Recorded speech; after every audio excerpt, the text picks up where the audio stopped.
right, welcome back to the program. Our guest this morning is an artist who is as much as home in Asia as he is in his country. But I've just been told, just before we get to that, I'm eager to show it because the painting's right there. You have the artistic side of you. I know, but first we have to announce. But by the way, we had a great team of guests yesterday. They were called Impact, and they're a very well-known a cappella group. They do all the Motown, Earth, Wind and Fire, all that jazzy stuff. And we asked you a question. In order to win tickets, where are they based? The answer is actually A, Los Angeles. Right. And we want to thank all our viewers who participated in the contest, but regrettably we could only pick 10 winners out of close to 1,400 people who wrote in. And listen up, here are the winners: Noel Ong, Elsie Chu, Bahari Haron, Chu Ping Yao, Daniel Ong, Justin Roy Lim, Rashid Rahman, Kiahi, and Lydia Lin. Well, congratulations to all of you. We will be in touch with you as to how you can pick up your tickets for the concert, which is happening this Sunday. The A Cappella Society will be in touch to tell you how to get your tickets. Yeah, it certainly sounds like it's going to be a great concert this Sunday, and so good luck to all of you. And by the way, today our guest is an artist who is as much at home in Asia as in his home country of origin, Belgium, Jean-Francois Debongnie. And he left Asia some 17 years ago, but since then he's been producing fine paintings that combine techniques from the East and West. In fact, I think he's been in Asia for almost 17 years, 15 years, thereabouts. Okay, we'll get to him in that in just a bit. And he's just opened a new exhibition in Singapore, Between Worlds. And this morning, a peek into the exhibition. We'll meet the people behind it, the artist himself, and Jazz Chong, director of the art gallery, Ode to Art. All right. Good morning, guys. Good morning. So how long have you been in Asia, actually? I've been about, first I came about 89.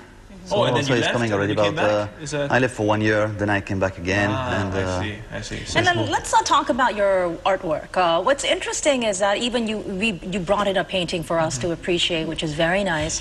You were never professionally trained, but it was that passion and love that really got you to paint. Yes, right? I always wanted to paint from a very early age. So I just started as a kid, you know, some drawings, some sketches, and then I move on to photography later on, and I keep on again with paintings, actually, yeah.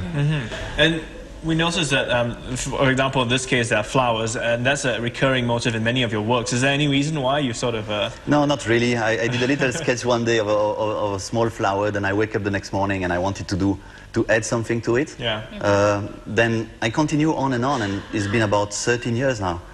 Just on the flower subject. And of course, we want to ask you what your piece of work actually means and what that really translates in the artistic world. But before we do that, I want to ask Jazz, so how are his works received by the people who drop into your gallery? Generally, Jean-Francois' work has been very well received for a few reasons. It's the number one, relatability.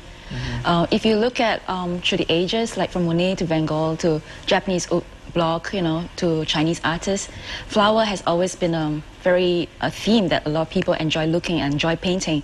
So people enjoy his art and relate well to the art. And they're also very sort of easy images. I mean, they're easy on the eye. They're not certain types of art where I guess you need a bit more, I don't know. I mean, some people like it, some people don't. Yeah, some pictures kind of scream at you and you kind of get offended. Can you tell us, I mean, we do notice a lot of the similar patterns in your artworks. Can you, Jean-Francois, can you explain to us what you were thinking of, or whether you were looking at something for this large piece of painting you brought in for us? Well, actually, it's more like the development of one subject, because it's been so long I've been working on that.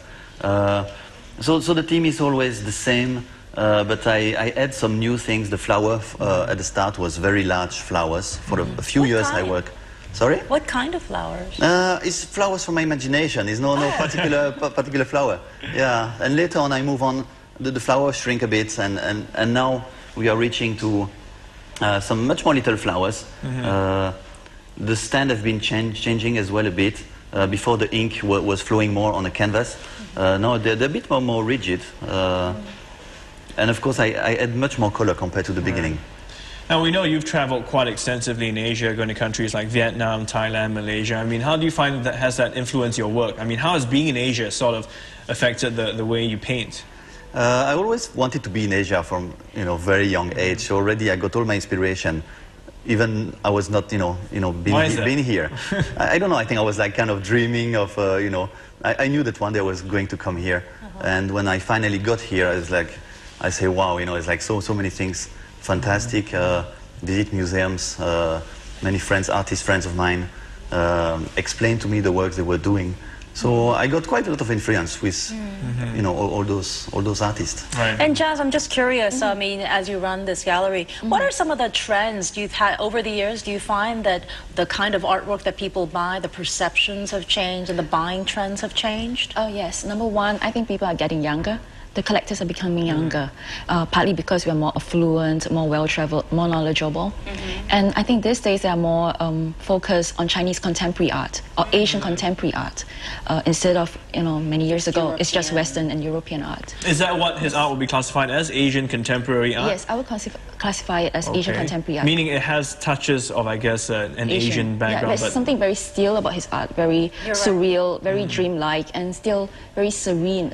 I think very spiritual. And you know, Jean-Francois, you've done a lot of photography as well. Do you think that maybe perhaps because of your photography experience, the way you look at things, might be, you may actually see something that the rest of us maybe perhaps do not, and you reflect that in your artistic expression?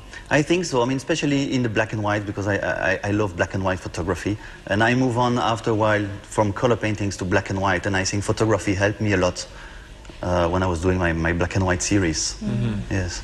Now we hear that you don't just paint with brushes, you do something droppers as well, as in like, is that like the eye drop, it kind of drops? Yeah, exactly. Yeah, I'm working directly with the pipette, you know, out from the tube.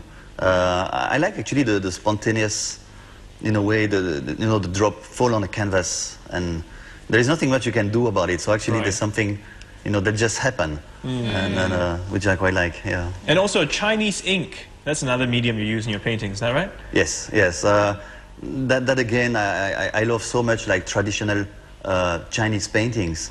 But the way it's done is always on paper, and the paper absorbs the ink rather than the canvas, which is much more modern way to work. Would that be the same kind of ink they use for Chinese calligraphy? Yes, the same kind. I see. Yeah, but nice way about it is when you look at the painting, the canvas is waterproof. So I'm always working, you know, flat. The canvas is flat on the floor, and you need to evaporate. So it's kind of a nice way actually to work with the ink. Okay. And Jazz, when you first saw his artworks, what were your thoughts? How did you feel? I love his artworks. I feel that there is something very spiritual about it, you know, and it's very engaging. Yeah, and which ones are your favorites? Can you at least describe to us? Actually, I prefer the black and whites. Oh, you black and whites. Okay. So, Jean-Francois, I mean, being in Asia for these last 15 odd years and looking at these paintings, do you think your work's going to change? Is this? I mean, have you found your flower in a way? Have you ever thought of painting something else? I don't know. Well, I try because I'm using a lot of water when I paint. So I move on a water series a few years back, but I did only like about 20, 30 pieces of work. That's about it. But I think just with one subject I'm never tired of it. I'm doing one flower painting. I've got the ID for the next two. So, yeah. And are you going to continue the flower series, or what is next for you? Well, so far I think I still continue the flower series. I'm not done yet. Is it all inspiration in your mind, so you actually do not have an object in front of you? No, it's everything, you know, in my mind, and it sounds very really fast. deep. Well, I got the idea straight away when I got into it, and yeah. All right. Well, thanks very much for coming this morning and for sharing with us. Good luck. I mean, it's a beautiful painting, so we wish you all the best. Thank you. I already feel refreshed. You feel refreshed? I already feel It'd be nice to have one of those. Yeah, you should drop by an exhibition. Just leave it behind. I'll just keep it as a souvenir. You can always drop into their art gallery. Well, we've been speaking to Belgian-born artists Jean-Francois Debongnie and Jazz Chung on a new exhibition featuring Debongnie's artworks. And the exhibition, entitled Between Worlds, is now on at the Ode to Art Gallery in Raffles City. You can look at it also on their website. That's odetoart.com for more details. All right, it looks like our time is already up for all of us here at Primetime Morning. And I always say all of us because we have a huge team behind us. People always ask, so is it just you? And yeah, there are a whole bunch of guys out there making the show happen. So on behalf of all of us, it's good to have your company. And lots to do this weekend. You can either catch a movie, there's James Bond, there's Happy Feet, there's the art exhibition. There's so much to do. Impact, that's right. Acapella group too. Otherwise, you can just stay home and watch Primetime Morning, the lighter side. See? All right. Well, we have everything worked out for you this weekend, so hope you have a great one. From Steve and myself, we're signing off for now, and take care. Have a good one. Bye-bye.